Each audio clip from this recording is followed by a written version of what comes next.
Saludos. Hoy tengo un invitado muy especial para mí.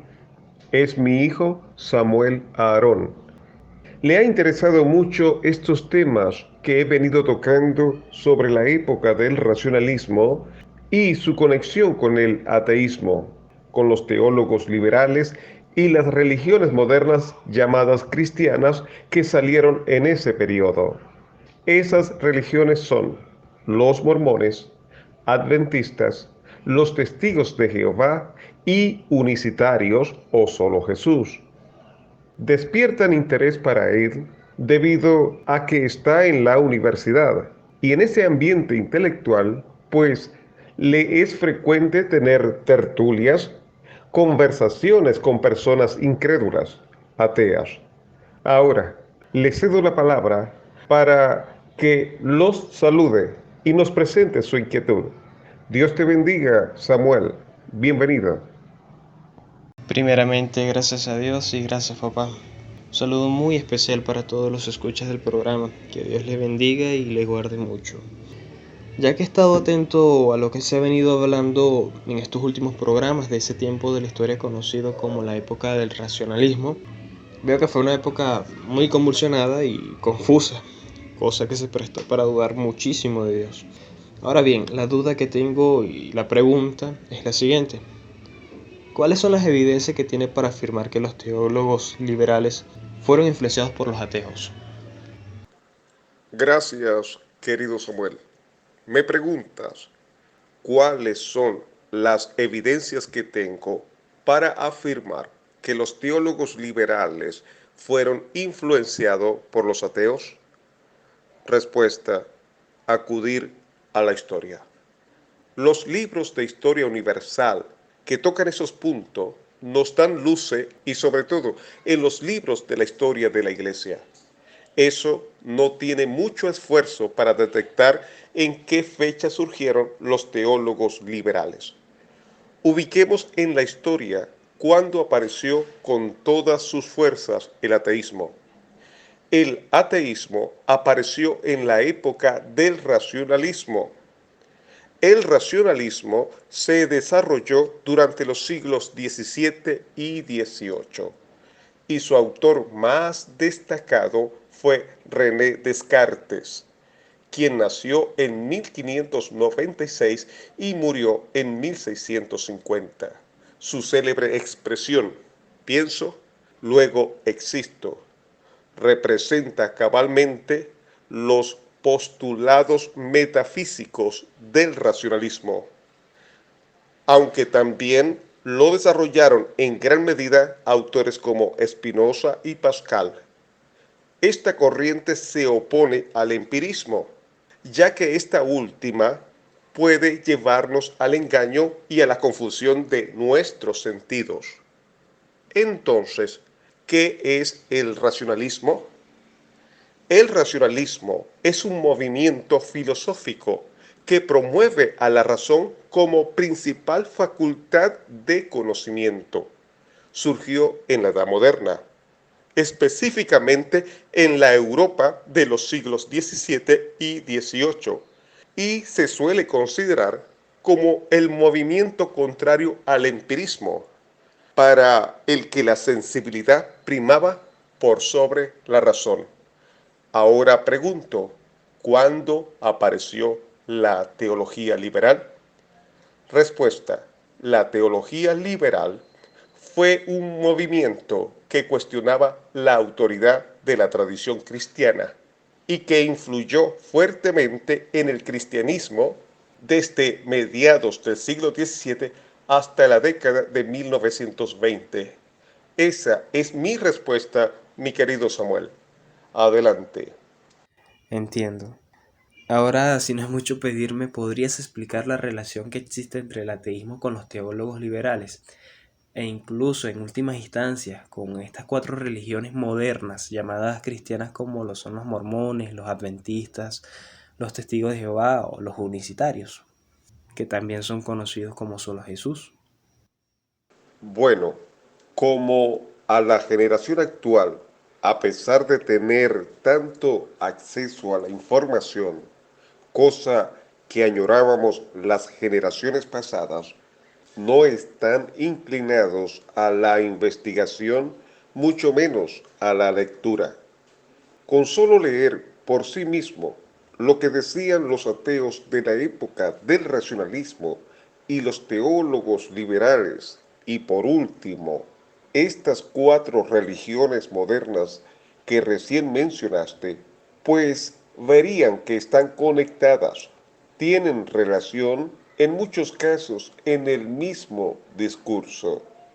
En próximos programas veremos muchos puntos, temas que decían los ateos y luego los recogieron los teólogos liberales. Pero para comenzar, hablemos del ataque hacia Dios por parte de los ateos. Observa muy bien, presta mucha atención la forma de argumentar de los mismos y luego revisaremos lo que afirmaron los teólogos liberales y estas cuatro religiones modernas. El escritor francés ateo Francois-Marie Arouet, más conocido como Voltaire, escribió un libro que afectó en mucho en ese tiempo la fe cristiana. Ese libro se titula en español Crítica religiosa.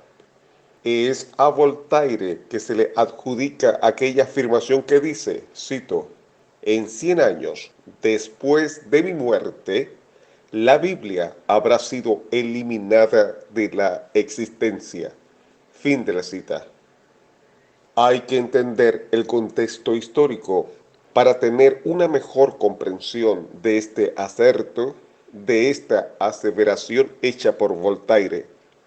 Luego del descubrimiento de una serie de documentos, escritos engañosos, artificiosos, por parte de la Iglesia Católica de Roma, y también de descubrir que muchos milagros que se le atribuían a algún santo eran fabricados, inventados, igualmente muchas reliquias que se les imputaban a que pertenecían a algún santo también eran fraudulentos, pues se puso en duda que hasta la Biblia era indiscutiblemente una quimera para mantener al pueblo en la ignorancia y poder manipularlos. Lo que no meditaron o no quisieron reflexionar los que pensaron tal cosa sobre la Biblia es que la Biblia le había sido negada al pueblo por parte de la Iglesia Católica de Roma. Si la Iglesia Católica de Roma le hubiera favorecido la Biblia para manipular a la gente, la hubieran permitido para que el pueblo la leyera. Pero la Biblia justamente era la que sancionaba muchas de las prácticas y corrupciones que imperaba en dicha iglesia en aquella época. Una vez que la Biblia llegó al pueblo, la iglesia tradicional perdió su hegemonía. Pero el caso es que la Biblia también fue puesta en entredicho y se les hizo una serie de acusaciones, como que eran mitos, leyendas recogidas en el tiempo, como los escritos de Homero y tantos otros que exaltaban a sus dioses. Durante casi 100 años no hubo respuestas certeras, contundentes por parte de los cristianos. La Biblia tambaleaba en su credibilidad. Es por ello que muchos creyentes se hicieron incrédulos o la ajustaron a las enseñanzas que predominaban en la época llamada Ilustración y luego la época del racionalismo. Por eso Voltaire aseguró que en 100 años después de su muerte, la Biblia habría sido eliminada. Observemos cómo atacaron la deidad los ateos, extraído del libro Crítica religiosa del autor Voltaire, versión al español de Pedro Seguí, de la editorial Grijalvo, fecha de edición 1971, página 32, capítulo 2, Sentimientos del cura Meslier. Cito, la religión cristiana, apostólica y romana enseña y obliga a creer que no hay más que un Dios, a la vez que hay tres personas divinas cada una de las cuales es verdaderamente Dios. Esto es manifiestamente absurdo, porque si tres son verdaderamente Dios, son verdaderamente tres dioses. Es falso decir que no hay sino un Dios. O si esto es cierto, es falsedad que hay verdaderamente tres que sean Dios, puesto que de una sola y misma cosa no puede decirse que es una sola y que al mismo tiempo son tres. Se dice también que la primera de estas pretendidas personas divinas, que se llama el Padre, ha engendrado la segunda persona llamada el Hijo, y que estas dos personas juntas han producido la tercera, que se denomina el Espíritu Santo, y que, sin embargo, esas tres pretendidas divinas personas no dependen la una de la otra y que tampoco es anterior la una de la otra. También esto es manifiestamente absurdo, porque una cosa no puede recibir el ser de otra sin depender en cierto modo de ella, y es absolutamente necesario que una cosa sea para que pueda dar el ser a otra. Luego, si la tercera y la segunda persona divinas han recibido su ser de la primera, han de depender forzosamente de ella en su ser, y es necesario igualmente que la primera persona que ha de dar el ser a las otras dos existiese primeramente, porque lo que no existe no puede dar el ser a nada. Repugna igualmente la razón, y es absurdo decir que una cosa que ha sido engendrada o producida no ha tenido principio.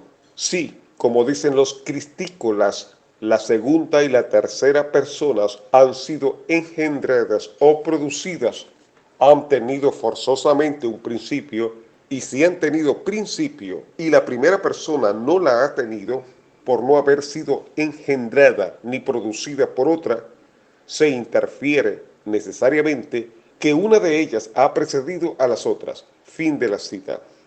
Observe también lo que dice en el mismo libro, pero en las páginas 33 y 34, cito: pero en la doctrina de los cristianos hay cosa más ridícula y más absurda todavía, porque aparte lo que dicen de un Dios que es trino y de tres que hacen uno, afirman que este Dios triple y único no tiene cuerpo, ni forma, ni figura, que la primera persona de este Dios triple y único, llamado Padre, ha engendrado él solo una segunda persona, el Hijo, que por ser en todo semejante a su Padre, no tiene tampoco ni cuerpo, ni forma, ni figura.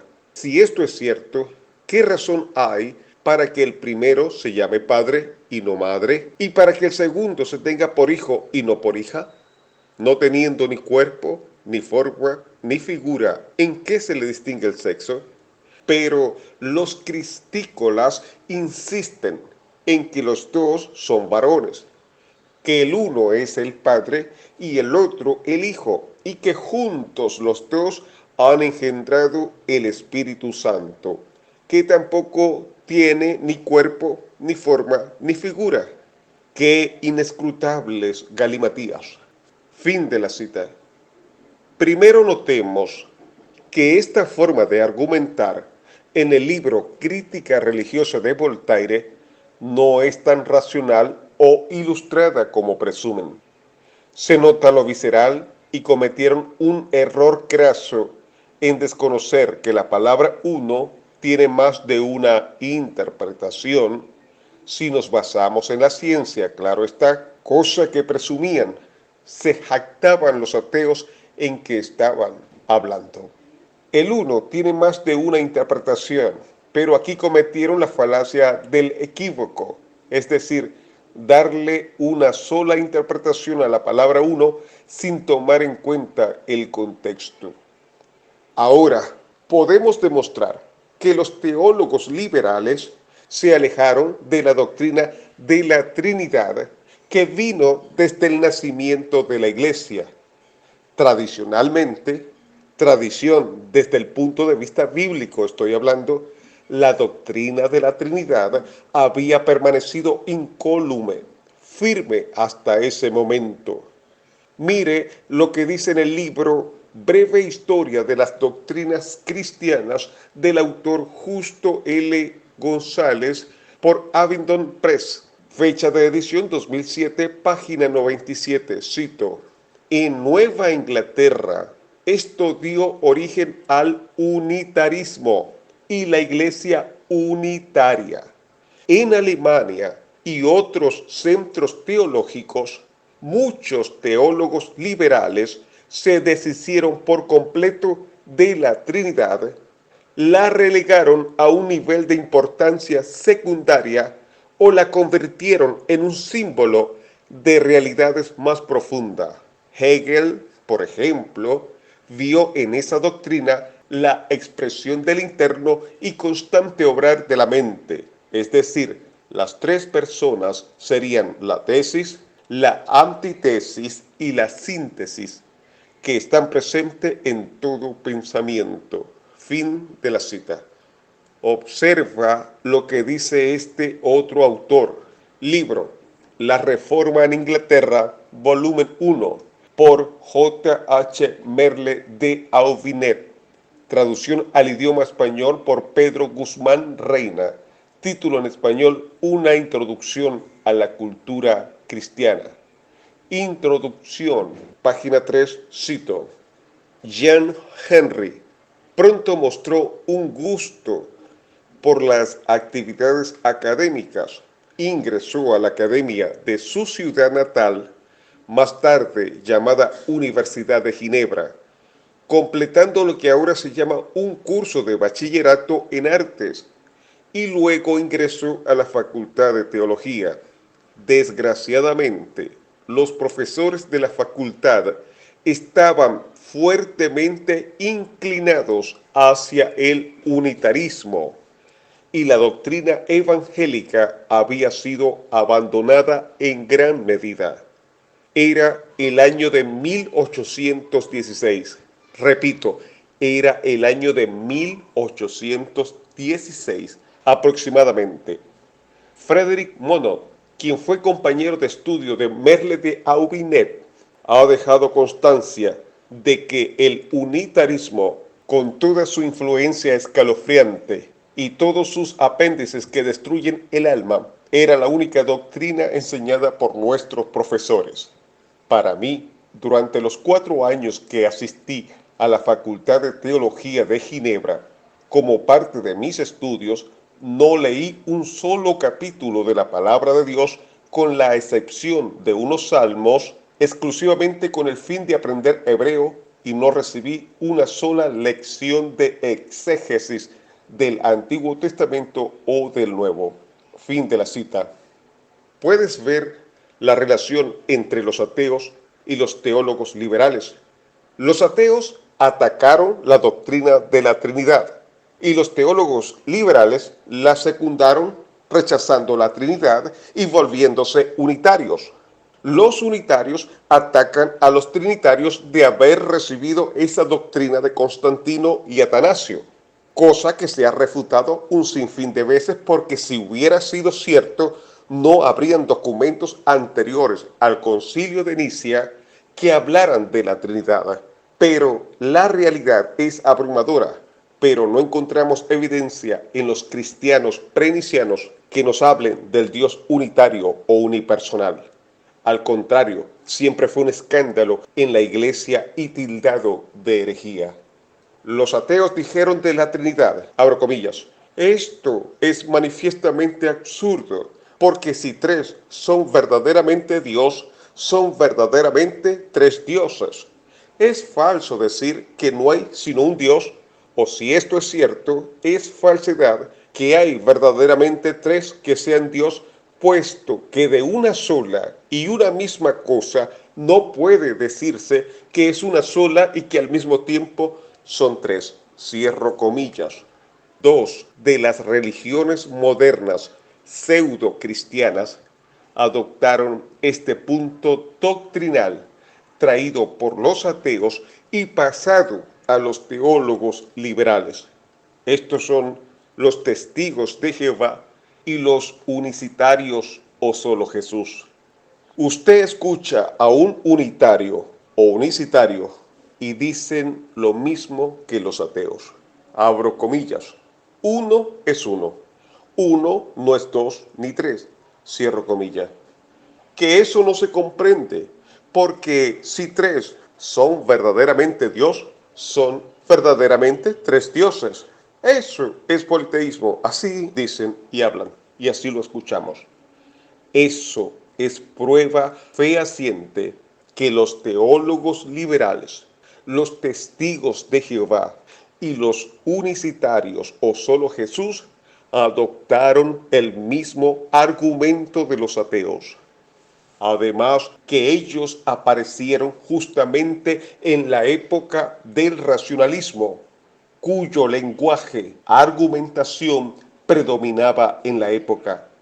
Acordémonos que los cristianos, en especial los apologistas, comenzaron a refutar todos los razonamientos ateos desde 1920 aproximadamente, porque fue allí que la arqueología demostró que lo que la Biblia decía era cierto. Los testigos de Jehová aparecieron en 1884 y los unicitarios en 1913, fecha en que predominaban los teólogos liberales y sus nuevas doctrinas contrarias a la ortodoxa.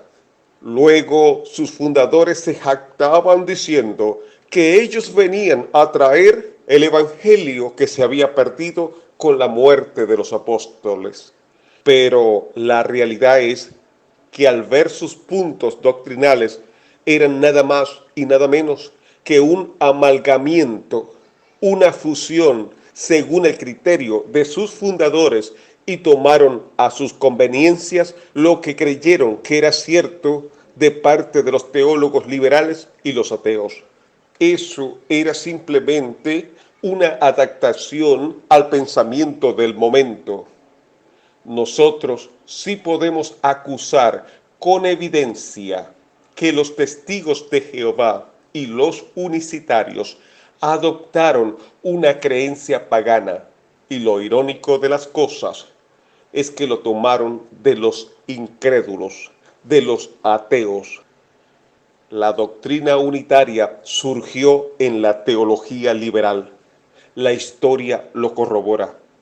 Es por ello que te digo, mi querido Samuel, que los teólogos liberales, los testigos de Jehová y los unicitarios o solo Jesús adoptaron los argumentos de los ateos. Dios te bendiga. Amén. Gracias, papá. Muy claro y enfática tu aclaración. No lo había visto esa relación que tú has puntualizado hasta este momento. El título del programa: Los teólogos liberales, los testigos de Jehová y los unicitarios o solo Jesús adoptaron el argumento ateo en la época del racionalismo. ¿Y quién les habló? Su amigo Omar Duareb.